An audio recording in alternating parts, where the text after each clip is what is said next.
Hi అండి, అందరికీ నమస్తే. నోటికి కమ్మగా ఎంత తిన్నా వేడి చేయని పెసరావకాయ ఈరోజు వీడియోలో చూపించబోతున్నాను. పేరుకి పెసరావకాయ అయినా ఆవపిండి అస్సలు వేయమండి. పెసరపిండి వేస్తాం కాబట్టి ఒంటికి చలువ చేస్తుంది. పిల్లలైనా పెద్దవాళ్ళకైనా వేడి చేస్తుందనే భయం లేకుండా తినచ్చు.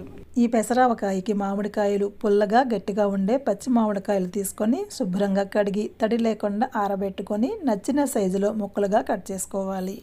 ఈ పచ్చడికి మామిడి ముక్కలకు టెంక లేకపోయినా పర్వాలేదండి. ఇష్టమైన వాళ్ళు టెంకతో కట్ చేసుకోవచ్చు.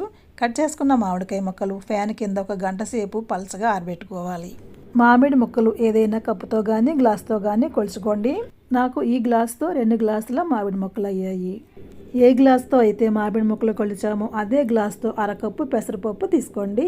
2 గ్లాసుల మామిడి ముక్కలకి అర గ్లాసు పెసరపప్పు కరెక్ట్గా సరిపోతుంది. ఇప్పుడు స్టవ్ ఆన్ చేసి ప్యాన్ పెట్టుకొని పెసరపప్పు వేసుకొని 2-3 నిమిషాల పాటు మీడియం ఫ్లేమ్లో పెట్టుకొని కలుపుకుంటూ వేయించుకోవాలి. పెసరపప్పు రంగు మారాల్సిన అవసరం లేదు. 2-3 నిమిషాల తర్వాత స్టవ్ ఆఫ్ చేసి ఒక ప్లేట్లోకి తీసుకొని చల్లారనివ్వాలి. చల్లారిన తర్వాత మిక్సీ జార్లోకి తీసుకొని మెత్తగా గ్రైండ్ చేసుకోవాలి. అదే ప్యాన్లో 2-3 ఇంగువ పలుకులు కూడా వేసుకొని 2-3 నిమిషాల పాటు వేడి చేయండి. 2 నిమిషాల తర్వాత తీసి చల్లారాక రోట్లో వేసి మెత్తగా పొడి చేసుకోవాలి. ఇలా ఇంగువ వేయడం వల్ల పచ్చడికి మంచి రుచితో పాటు సువాసనగా ఉంటుంది. ఇప్పుడు ఒక మిక్సింగ్ బౌల్లో మామిడికాయ ముక్కలు వేసుకొని అర టీ స్పూన్ పసుపు వేసుకోవాలి.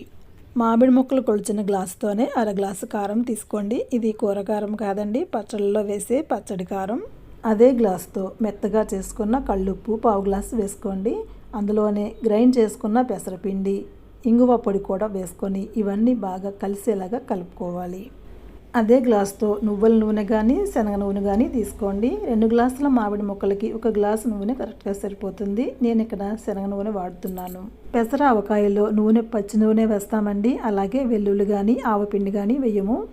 మనం వేసిన ఉప్పు కారం పెసరపిండి నూనెలో బాగా కలిసేలాగా 2-3 నిమిషాల పాటు బాగా కలుపుకోవాలి.